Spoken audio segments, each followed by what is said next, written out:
Eh bien bonjour à toutes et à tous, bienvenue sur Sentier de la Meuse pour un nouveau périple et celui-ci va clore notre périple au cœur de la vallée de la Somme et de la vallée Martyre. On continuera d'autres villages puisqu'elle est assez grande et assez étendue cette vallée et bien riche en histoire. Alors aujourd'hui on vous conduit dans un terroir fort intéressant et captivant.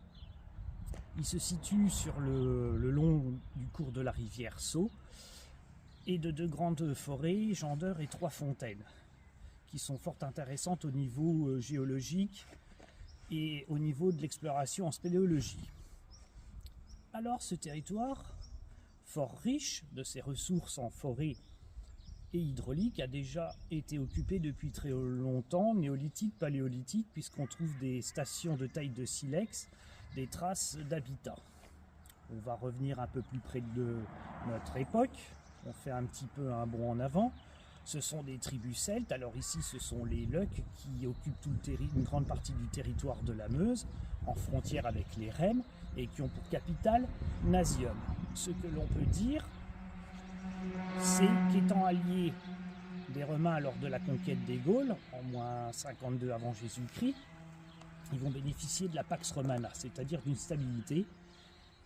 On suppose que cet endroit est occupé par des villae romaines.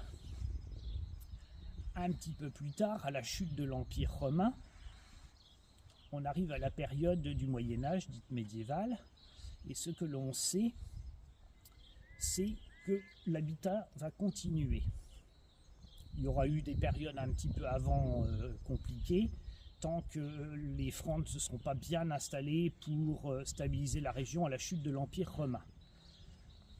Déjà, des voies de communication favorisaient l'essor, puisqu'on sait qu'il y avait un diverticule qui partait de Maxé-sur-Vèze jusqu'à Sermaize en passant par les territoires de Couvonges, Mognéville, Contrisson. Ça repartait ensuite sur Vassincourt.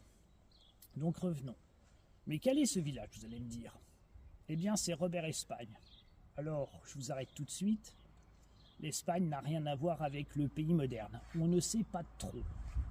Ce que l'on sait, on peut supposer, c'est Robert. Ça serait lié à un certain Robertus qui apparaîtrait dans des chartes très anciennes, donc certainement dans cette époque moyenâgeuse.